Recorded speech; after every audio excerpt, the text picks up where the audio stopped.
शांति और सविता दोनों अलग अलग घरों में काम करती थी। दोनों साथ ही अपने अपने काम पर निकलती थी।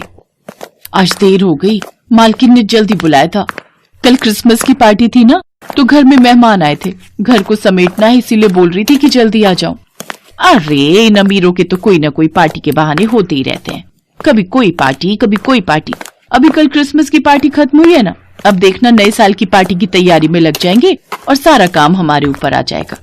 एक हम हैं, हम गरीबों की तो कोई पार्टी नहीं होती, हमारे लिए तो कोई नया साल होता ही नहीं है। हमने तो रोज के यही काम करने हैं। ऐसी बात नहीं है, मालकिन ने बोला है कि वो नए साल पर मुझे कुछ अच्छे उपहार देगी। अरे ये सब काम करवाने का तरीका होता है।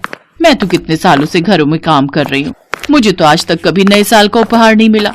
तू तो अभी साल भर पहले ही गांव से आई है, तुझे तो बिल्कुल भी मिलने से रहा। सविता की बातें सुनकर शांति चुप रही, वो कुछ नहीं बोली। वो अपने काम पर चली गई। सविता, पार्टी हॉल की सारी सफाई कर लो। कुछ दिन बाद नया साल है, सबके लिए छत पर पार्टी अरेंज करनी है, इसलिए थोड़ा काम ज्यादा रहेगा। और जाते हुए क्रिसमस का केक और खाने का सामान भी लेती जाना। जी भाभी, मैं लेती जाऊंगी। और शाम को क्रिसमस का केक और खाने पीने का कुछ सामान लेकर घर जाती है। तभी रास्ते में सविता मिलती है। मिल गया बचा खुचा सामान। मैं तुझे पहले ही कह रही हूँ, हमारी कोई इज्जत नहीं है, हमें तो बचे हुए सामान ही मिलते हैं। जरूर ये सामान मेहमानों ने खाया नहीं होगा, इसीलिए तुझे दे दिया। नहीं नहीं, ये मालकिन ने मेरे लिए अलग रखा हुआ था। तुझे मेरी बातों पर कभी यकीन ही नहीं होता। अलग कोई नहीं रखा हुआ, ये वही सामान है जो पार्टी में बच गया है। मेरी मालकिन भी ऐसा ही करती है। ये देख, कल के बचे हुए राजमा चावल मुझे दिए हैं, पर मैं ये नहीं खाने वाली हूँ। मैं तो इसे रास्ते में कहीं फेंकती हुई जाऊंगी। सविता, ये तो गलत बात है। अगर तुझे खाना नहीं होता तो तू लेती क्यों है? तू मना भी तो कर सकती है। ऐसे खाने का अपमान होता है। सविता ने मुंह बनाते हुए राजमा चावल कोने में फेंक दिए। शांति फिर कुछ नहीं बोली। वो अपना सामान लेकर घर पहुंची।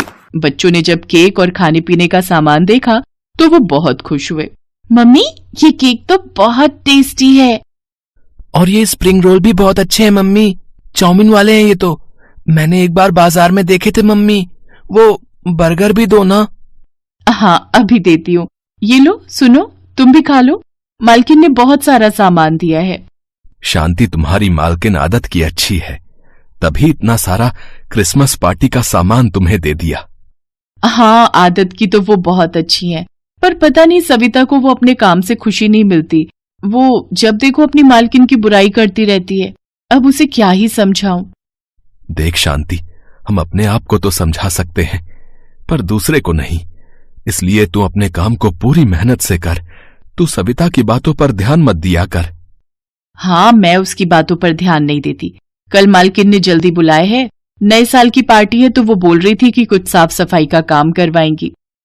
अगले दिन शांति काम पर चली जाती है, पर उस दिन सविता उसके साथ नहीं गई थी। वो घर पर ही थी। शाम को अपना सारा काम करने के बाद शांति उसके घर होती हुई गई। क्या हुआ सविता, आज तू काम पर नहीं गई? तबीयत तो ठीक है ना? हाँ हाँ, मेरी तबीयत बिल्कुल ठीक है। वो तो मैंने बहाना किया है कि मेरी तबीयत खराब है। अरे 2-3 दिन बहुत काम करवाएगी मालकिन, क्योंकि उनके घर में नए साल की पार्टी है। मेरे बस की नहीं है इतने काम करना, ऊपर से कुछ भी नहीं देती है। इसीलिए 1-2 दिन तबीयत खराब का बहाना करूंगी, फिर जब नए साल की पार्टी निपट जाएगी तो अगले दिन चली जाऊंगी।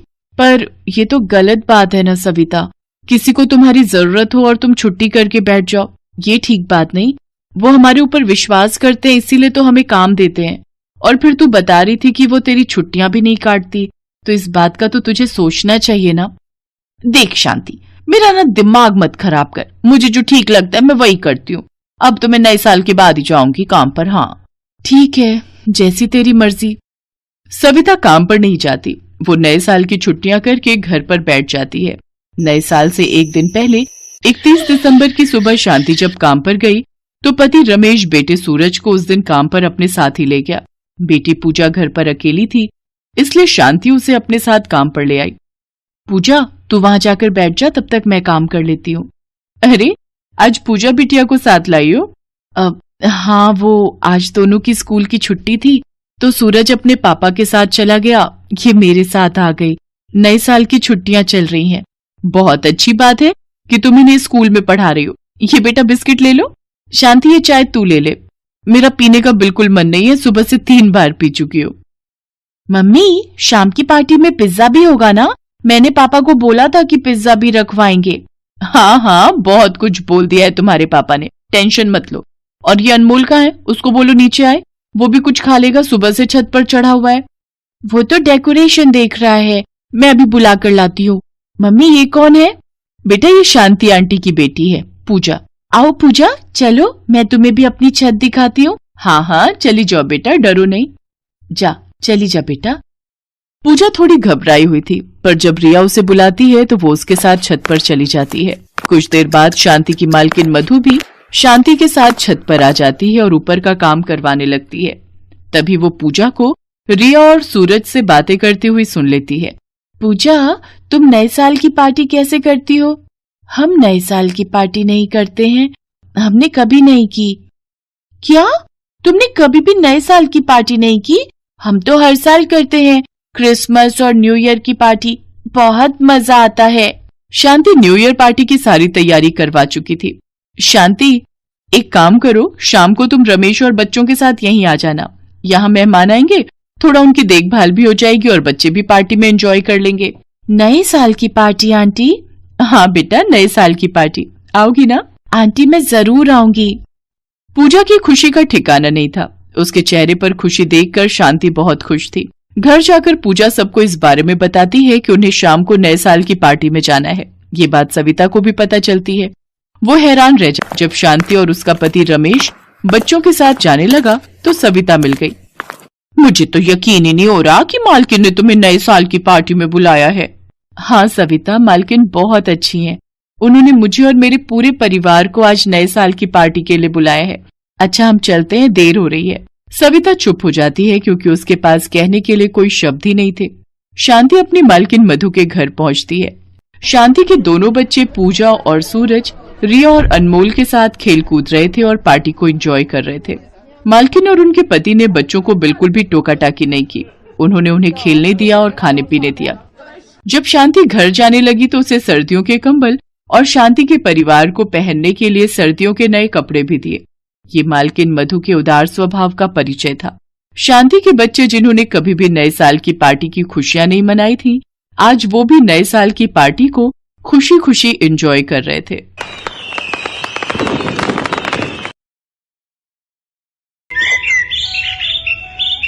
नीलम क्लास में आ ही रही थी कि अचानक वो बहुत तेज की गिर जाती है। उसकी बैसाखी एक तरफ जाकर गिरती है। ये लंगड़ी का रोजाना का यही ड्रामा है, आते ही पूरी क्लास का माहौल बिगाड़ देती है। नीलम, मेरी बच्ची कैसे गिर गई? उठ बेटा उठ। नीलम, ये तेरी बैसाखी, ये ले। सोनिया और नीलम एक ही कॉलेज में पढ़ती हैं। नीलम एक गरीब अपाहिज लड़की है। उसकी माँ रमा उसी कॉलेज में सफाई का काम करती है। नीलम पढ़ने में अच्छी है, साथ ही रमा भी वहीं काम करती है। इसी वजह से नीलम को इसी कॉलेज में एडमिशन मिल गया। सोनिया एक पैसे वाली लड़की है जो बात बात पर नीलम और उसकी माँ का अपमान करती रहती है। एक सुबह, रमा आंटी पोछा लगाओ तो मेरी बेंच पर ये चाय की बूंदें भी साफ कर देना। माँ को कितने दुख झेलने पड़ रहे हैं। काश मैं अपाहिज न होती तो माँ को ये दिन न देखने पड़ते। बापू भी शराब पीकर रोज माँ को मारते पीटते हैं। वो भी मेरी वजह से कितना कुछ सुनती हैं। नीलम का पिता रमेश शराबी था। रोज रात को पीकर वो उसकी माँ रमा को मारता पीटता था। रमा बेचारी कॉलेज में साफ सफाई का काम करके घर का गुजारा करती थी और किसी तरह वो अपनी बेटी नीलम को पढ़ा रही थी। नीलम जब अपने पिता के दुर्व्यवहार को देखती तो बहुत रोती। एक शाम तो हद ही हो गई जब रमेश कुछ लोगों को घर ले आया। जी आइए आइए, रमा ये सुंदरलाल जी हैं। इस शहर के बड़े व्यापारियों में से एक हैं। मैंने इन्हें अपनी नीलम के बारे में बताया था। ये नीलम से शादी के लिए तैयार हो गए हैं। मैंने तो कह दिया है हमारे पास लड़की के सिवा कुछ नहीं है देने के लिए। जरा इधर आना। ये लड़का नहीं, एक 60 से 65 वर्ष का बूढ़ा इंसान है। जरा इसकी उम्र तो देखो। तुम इसके साथ अपनी बेटी की शादी करना चाहते हो? खबरदार, तेरी जरा सी आवाज भी आई। एक तो तेरी लड़की के लिए रिश्ता ढूंढ कर लाया हूं। ऐसे नखरे दिखा रही है जैसे तेरी लड़की कहीं की हूर की परी हो। सबको पता है हमारे नसीब फूटे हुए हैं। हमारी बेटी लंगड़ी है। जब तक मैं जिंदा हूँ मैं अपनी बेटी को ऐसे ही किसी के गले नहीं बांध दूंगी। कितने पैसे खाए हैं इन लोगों से शराब पीने के लिए। हमें कोई शादी नहीं करनी। आप सब यहाँ से चले जाइए। मेरी बेइज्जती करने के लिए तू यहाँ लेकर आया था। एक तो तेरी अपाहिज लड़की पर तरस खाकर मैंने उससे शादी करने के लिए हाँ कह दी। चलो भाइयों यहाँ से, सारी उम्र अपनी लंगड़ी बेटी को बैठा कर रखना। तेरी वजह से मेरा कितना नुकसान हो गया। ये वैसे कुछ काम की नहीं, कम से कम इसकी शादी के बदले कुछ फायदा हो जाता। पूरे 2 लाख रुपए सुंदरलाल जी शादी के बदले देने वाले थे मुझे। तूने सब खराब कर दिया। हट, बोतल चढ़ाने दे, सारा नशा उतार दिया। रमेश एक लालची पिता था। वो चाहता था कि वो नीलम की शादी उस अमीर सुंदरलाल से कर दे ताकि उसे पैसे मिल जाएं। इसलिए वो सुंदरलाल को दोबारा मनाने के बारे में सोचने लगा। नया साल आने वाला था। सोनिया कॉलेज में एक अनाउंसमेंट करने वाली थी। फ्रेंड्स, मैं आप सबको बताना चाहती हूँ कि इस बार न्यू ईयर की पार्टी मेरी तरफ से है और आप सब इनवाइट हो। ये पार्टी मैं एक बहुत ही मशहूर क्लब में देने जा रही हूँ। फिर तो बहुत मजा आने वाला है। तुम्हारे नए साल की पार्टी का अलग ही मजा है। ड्रिंक्स, स्नैक्स, डांस पार्टी और बहुत कुछ। ये सोनिया लंगड़ी को भी बुलाना है क्या? वो देख क्लास में आ रही है। अरे बुला लूंगी, इसको भी बड़ा मजा आने वाला है। कोई ना कोई मनोरंजन करने वाला भी तो होना चाहिए, वरना पूरी पार्टी बोर जाएगी। रुक, मैं इसको आने के लिए कहती हूँ। नीलम, मैं अपने घर पर नए साल की पार्टी करने जा रही हूँ। वो बुलाए है। मैं चाहती हूँ कि तुम भी इस नए साल की पार्टी में जरूर आओ। देखो, मना मत करना। मैं चाहती हूँ कि हम सारे आपसी भेदभाव मिटाकर नए साल की शुरुआत करें। काम्या, तुम्हें भी आना है। मुझे पता है तुम नीलम की बेस्ट फ्रेंड हो, तो तुम दोनों का साथ भी रहेगा। ठीक है सोनिया, मैं और नीलम आ जाएंगे। तो ठीक है, कल रात तुम सब टाइम पर क्लब पहुंच जाना। काम्या, तुझे तो पता है मैं पार्टी और क्लब वगैरह नहीं जाती, फिर तूने हाँ क्यों बोल दिया? मैंने सुना है सोनिया की न्यू ईयर पार्टी देखने वाली होती है। चल लेंगे ना, फिर न्यू ईयर पार्टी रोज रोज थोड़ी होती है। ठीक है, पर एक बार माँ से पूछ लूं। घर जाकर नीलम रमा को सारी बात बताती है। नीलम, सोनिया का स्वभाव तो तुम जानती हो। पता नहीं तुम्हें भेजते हुए डर लग रहा है। आंटी जी, आप घबराओ नहीं। नीलम अकेली नहीं जा रही है, मैं भी उसके साथ पार्टी में जा रही हूँ। हम कुछ देर रुककर वापस आ जाएंगे। ठीक है काम्या, कुछ देर के लिए हम चलते हैं। नीलम और काम्या सोनिया की न्यू ईयर की पार्टी में चली जाती है। नीलम एक गरीब परिवार में पली बड़ी थी। वो पहली बार ही किसी क्लब पार्टी में आई थी। सोनिया, ये लड़की कौन है जिसे पार्टी में बुला लिया है? मोंटी, तुम देखते जाओ। पार्टी का मजा दुगना करने के लिए ही इसे यहाँ बुलाया है। काम्या, मैं कुछ देर यहाँ बैठ जाती हूँ। तुम मेरी चिंता मत करो, तुम दोस्तों के बीच एंजॉय करो। ठीक है, फिर मैं थोड़ी देर में सबसे मिलकर तेरे पास आती हूँ। तू यहाँ बैठ जा। इतनी देर में सोनिया माइक पर अनाउंसमेंट करने लगती है। फ्रेंड्स, जैसा कि आपको पता है अगले 1 घंटे में हम सब नए साल में एंटर करेंगे। तो अभी सब लोग डांस फ्लोर पर आएंगे और झूम कर नाच कर नए साल का स्वागत करेंगे। सब लोग आ चुके हैं। Music please. नीलम, तुम वहाँ टेबल पर क्या कर रही हो? तुम डांस करने नहीं आ रही क्या? अरे सोनिया, भूल गई, ये तो लंगड़ी है। ये ठीक से खड़ी भी नहीं हो पाएगी और तुम इसे नाचने के लिए बोल रही हो। ओह, मैं तो भूल ही गई। सॉरी नीलम, तुम तो डांस कर ही नहीं सकती। सो फ्रेंड्स, आप लोग डीजे पर ड्रिंक्स और पार्टी के साथ म्यूजिक एंजॉय कीजिए। मोंटी, मेरे लिए एक ग्लास ड्रिंक बनवा लाओ प्लीज। ये मुझे ऐसे समझती है जैसे इसके बाप का नौकर हूँ। इसे सबक सिखाना ही पड़ेगा। ये गई नशे की गोलियां ड्रिंक में। सोनिया, तुम्हारा ड्रिंक। मोंटी, मुझे चक्कर आ रहे हैं। आओ कुछ देर रूम में चलते हैं। ये इस लड़के ने सोनिया की ड्रिंक में क्या मिलाया था और ये ऊपर कहाँ जा रहे हैं? मुझे कुछ गड़बड़ लग रही है। मोंटी, मेरी आंखों के आगे अंधेरा आ रहा है। तुमने मेरी ड्रिंक में कुछ मिलाया है क्या?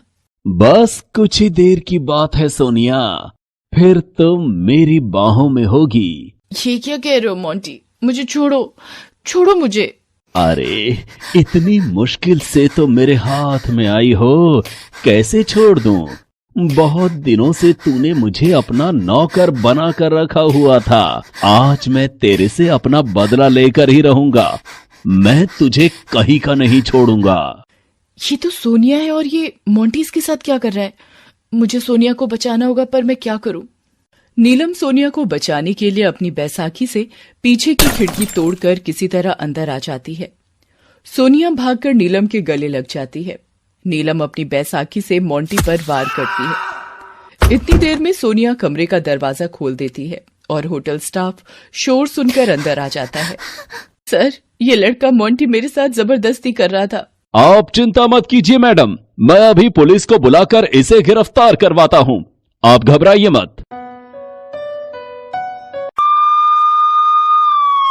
सोनिया, तुम ठीक हो ना? नीलम, आज तुम्हारी वजह से भगवान का शुक्र है मैंने मोंटी को तुम्हारी ड्रिंक में कुछ मिलाते देख लिया। मुझे उस पर शक हुआ और सही वक्त पर मैं वहां पहुंच गई। वैसे नया साल मुबारक हो सोनिया, 12 बज गए हैं। तुम्हें भी नया साल मुबारक हो नीलम।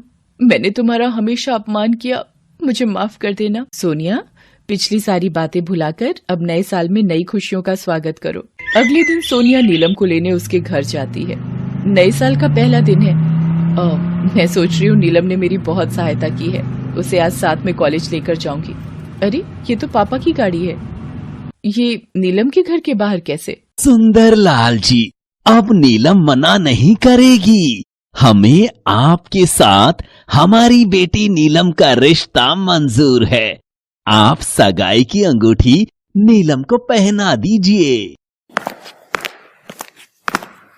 पापा शादी करने वाले हैं, वो भी मेरी सहेली नीलम के साथ? पापा, आपको शर्म आनी चाहिए अपनी बेटी की उम्र की लड़की के साथ। छी छी पापा। नीलम, मेरे होते हुए अब तुम अपाहिज नहीं रहोगी।